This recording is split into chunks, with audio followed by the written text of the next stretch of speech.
Сәлем хат. Амансыз ба анашым? Қал жағдайың жақсы ма? Ауырмай, дәрі-дәрмектеріңізді уақытылы ішіп жүрсіз бе? Анашым, менің бақытыма ауырмай аман-есен жүріңізші. Жаратқаннан тілерім тек сіздің амандығыңыз. Анашым, мен уайымдамаңыз. Жағдайым жақсы, аман жүрмін. Бірақ сізден нені жасырам? Ана жүрегі бәрінде сезеді ғой. Түрме қараңғы, суық көргенім қорлық. Қарным бірде тоқ, бірде аш.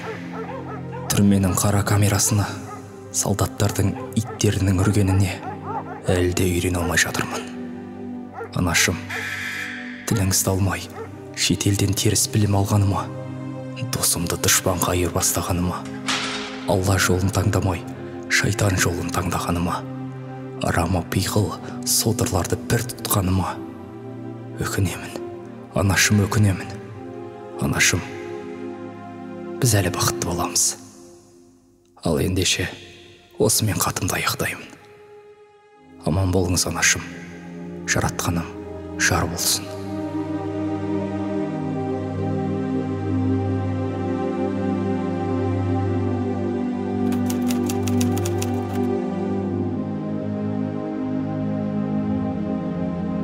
Досым, сен де біз өмірге кету керек едің. Ұстаздарды көретін ең. Қандай ұстаздар қойықты? Қайда кетті? Мама! Мама! Ау, балам. Мен футболкам мен шалбарым қайда кетті? Сол шкафтың ішінде тұр ғой, балам. Шкафтың? Кеше жуып үтіктеп қойғам. Мына жақта екен ғой. Сағи, балам, маған қараш. Сол шетелге бармай-ақ қойсаң, қайтеді? Жүрегім бір жаман бір нәрсені сезіп тұр, балам. Осында еркін досыңмен бірге Нұр Мүбәрак университетінде оқи берсең де болады ғой. Оның үстіне мешіттегі ұстаздарыңда жолдама беріп тұр саған. Мама, өтінем сенен, балам, тағы. Мама, қойыңшы. Мен сізге айттым ғой, ол жақта білім басқаша. 2 жыл оқып келем, бол. Түсініңізші. Алла бұйыртса досымыз екеуміз бір мешіттің иманы боламыз, медреседе сабақ береміз. Алаңдай бермеңізші болды. Алла бұйырса. Қазір, балам. Сағи, анаң дұрыс айтады. Бармай-ақ қойшы сол шетелге. Аллаға шүкір, Нұр Мүбәрак университетіне екеумізде түсіп отырмыз. Оның үстіне біздің ұстаздарда арабтардан кем емес, өте білімді. Ақылың бар азаматсың ғой, кішкене ойлансай. Анаңды жалғыз тастап кетесің бе сонда, досым? Ата-бабаларымыз алыстан арбалағанша жақыннан дорбала деп өте орынды айтқан. Анаңның разылығы, Алланың разылығы, жәннат ананың табанының астында деп айтады. Анаңды жалғыз тастап қайда кетіп барасың, досым? Балам, мына қазақтың ою өрнегі бір тақияны киіп жүріп, басыңнан тастамай. Әкең марқұм осы тақияны жақсы көретін еді. Үнемі басынан тастамай киіп жүретін. Әрбір намазында сен үлкен ұстаз болсын деп тілейтін, балам. Ала қойшы. Мама, маған кию болмайды. Ол жақтағы ұстаздар бұны шірік дейді. Біздің салт дәстүрге қарсы. Түсінбедім сонда, Сағи. Салт дәстүрің шірік, қазақтың ою өрнегі шірік. Ақ жаулықты анаңнан аттап, шайтанның шірік жолын таңдағаның ба, Сағи? Еркін, мама, қойыңызды ашып болды. Миымды ашып жібердіңіздер ғой. Алло, ассаламағалейкум, рахматуллахи ва баракатух. Я, келдіңіз ба? Қазір шығам. Балам, саған батамды берейін. Жолыққанда жолың болсын. Бір Алла өзі жар болсын. Қайда жүрсең де аман бол, балам. Мама, сіздің батаңыз маған керек емес. Маған батаны Фатих ұстаз бере салады. Болды, досым кеттік жүр. Жақсы. Сағи, балам, тоқташ.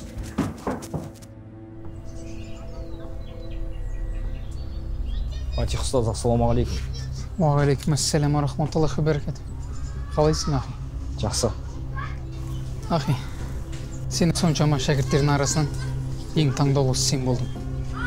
Иншаллах, Аллахтың жолында, шейхтардың аманаттарын орында. Мынау сені самолетке билетің. Ол жақта сен нағыз исламды үйренетін боласың. Ол жақтан оқып келген соң, мына жердегі бидағатшы, кәфир, бейнамазшылардың көзін құртатын боламыз. Аллаху акбар. Аллаху акбар. Ұстаз, мен кеттім.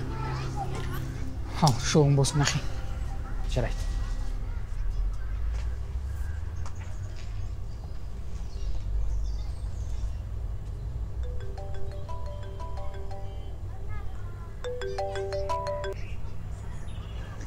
Ассаламу алейкум рахматуллахи ва баракату. Ұстаз, мен сіздерге тағы да бір аңқау мақлық тақтандырдым.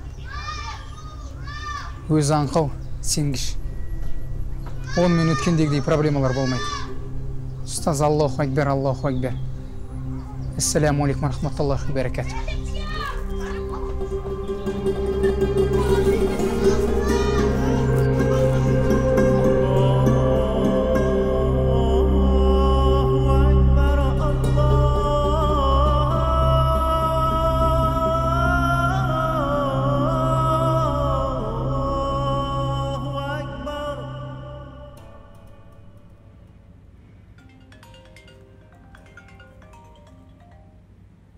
Алло?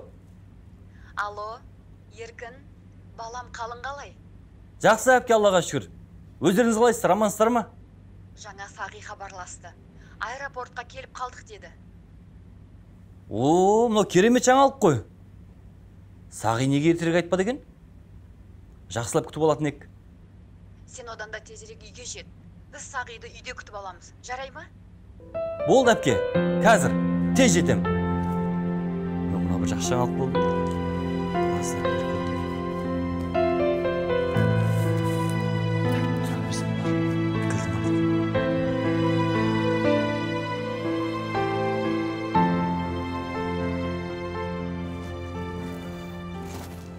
Мама! Мама! Мама қайдасыз? Балам, Сағиым келді. Шашу! Шашу! Ұлым, алтыным. Қош келдің, балам, қош келдің. Аллаға шүкір, аман есен келдің ғой. Қалың қалай? Мен шай демдеп қойдым. Айтпақшы, міне бауырсақ пісірдім. Әкемнің әруағына арнап Құран оқып жібер, иә, балам? Астағфиралла, субханалла. Қайдағы бауырсақ, қайдағы Құран оқу. Немене, анашым, не болған сізге? Балам, сен не деп тұрсың? Балам, алтыным, бұл мен ғой, мен сенің анаңмын ғой. Сен ойнап тұрсың ба менімен? Үстіңдегі не ой өрнек, мұның бәрі шірік. Адасқансың сен. Сағи, балам, бұл кәдімгі өзіміздің қазақтың ойы өрнегі бар шапан ғой, ұлым. Бәрін қойшы, мен саған кетіп бара жатқан айтқам. Намаз оқы, Құран оқы деп айтқамын. Намаз оқып жүрсің бе? Әрине, балам, сенің досың Еркін. Қазір мешіттің бас имамы. Соған барып, Құран оқып, намаз үйреніп жүрмін, балам. Қайдағы мешіт, қайдағы иман? Оның бәрі адасқандар. Оның бәрі түгелімен бидағатшықтар. Мен сенімен бірге тұрмайым. Алтыным-ау, қозым-ау, сен не деп тұрсың ба? Мен сенің қолыңнан тамақ ішпеймін. Балам, бұл мен ғой, сенің анаң. Неге мен соншама қорлап тұрсың сен? Фатих ұстаз. Балам, тоқтай тұр. Балам, тоқта. Фатих ұстаз, кеттік. Жүр. Тоқтай сен. Осының бәрін жасап жүрген сендерсіңдер ғой, я? Баламның миын уландырып жүрген сендер ғой, я? Арам пиғылдылар. Субхандар. Астағфиралла, субханалла. Ахи, кеттік. Ұятсыздар. Анасын баласынан, баланы анасынан айыратын сендер кімсіңдер, кімсіңдер? Баламның миын уландыр. Балам, Сағи! Ахи, сен тыңда. Бүгін шейхтардан үлкен тапсырма келді. Қандай тапсырма? Сен оқыған мешітке бар.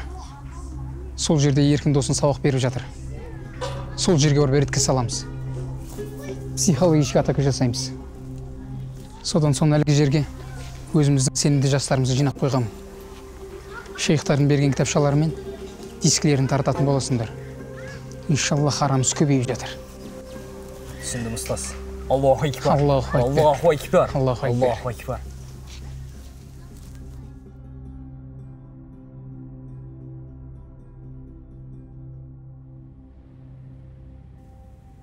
Балалар, үй тапсырмасына ораламыз. Бағдәулет, Ықылас сүресін оқи ғой. Бисмиллахир-рахманир-рахим. Кул хуаллаху ахад, Аллахус самад, лам ялид ва лам юлад, ва лам якул лаху куфуан ахад. Ай, жарайсың. О? Ассалаумағалейкум. Сағи бауырым. Хош келдің. Кел. Уағалейкум ассалам. Балалар, бұл менің Сағи деген бала кезден бірге өскен жақын досым. Осы мешіт медреседе сабақ алып, білімін әрмен қарай шетелде жалғастырып келген. Алла қаласа, Әбу Ханифа мазхабы бойынша ұстаз болып, дәріс беретін болады. Астағфиралла. Субханалла. Еркін не оттап тұрсың? Сағи, шамал сабыр қыл. Балалар, осымен дәрісіміз аяқталды. Үйлеріңе қайта бергілеріңе болады.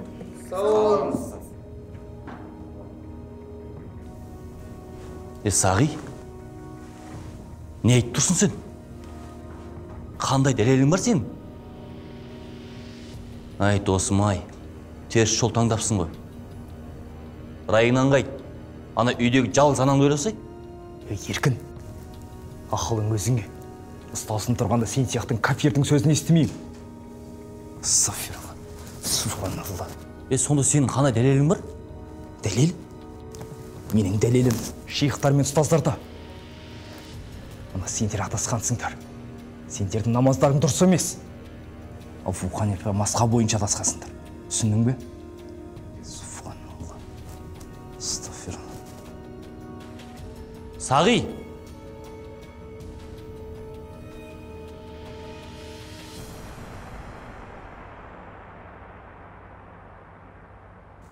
Ассалаумағалейкум, ахилар.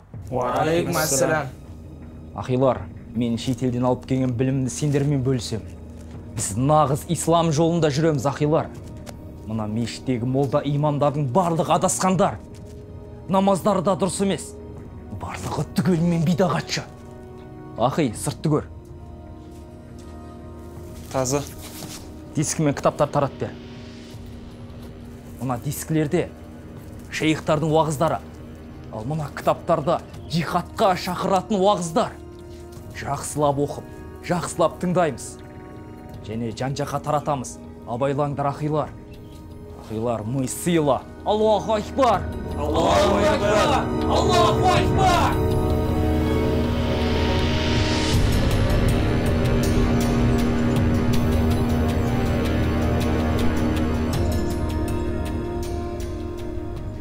Ал, сәлеметсіздер ме? Сәлеметсіз бе? Ұлттық қауіпсіздік комитеті ме? Иә, тыңдап тұр. Бұл жақта Сағи деген азамат заңсыз тыйым салынған әдебиеттер таратып, үгіт насихат жүргізіп, жихадқа шақырып жатыр. Иә, қабылданды, рахмет.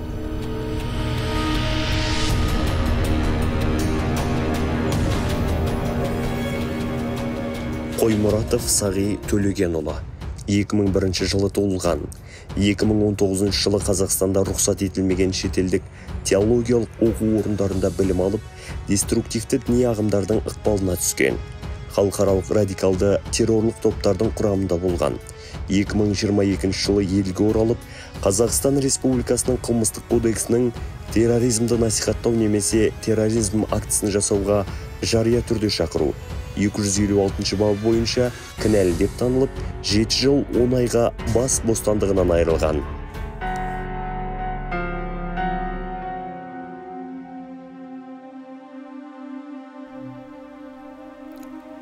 Балам, құлыным, амансың ба? Сен қамалғалы бері көңілім жай таппай жүр. Жаратқанның берген сынағына көнеміз де балам. Басқа малымыз бар ма? Сен өз-өзіңе бекем бол. Өзіңді күт, қалың киініп жүр құлыным. Алла бұйыртса, бәрі жақсы болады. Әкең мықты азамат болған. Сен де мықты боласың құлыным. Осы уақытша қиыншылықты бірге шешеміз. Түрмеден шыққан соң үйлендірем, той жасаймыз. Келін екеуің маған көп немерелер сыйлайсыңдар. Балам, осы жалған өмірдің тар жолында тайғақ кештің. Әр жаман істің артында бір қайырлы іс болады дейді ғой. Енді жаратқаннан сенің түрмеден аман есен шыққаныңды тілейм. Құлыным, мен саған екі дүниеде де разымын. Сенен артық менің кімім бар, алтыным, құлыным.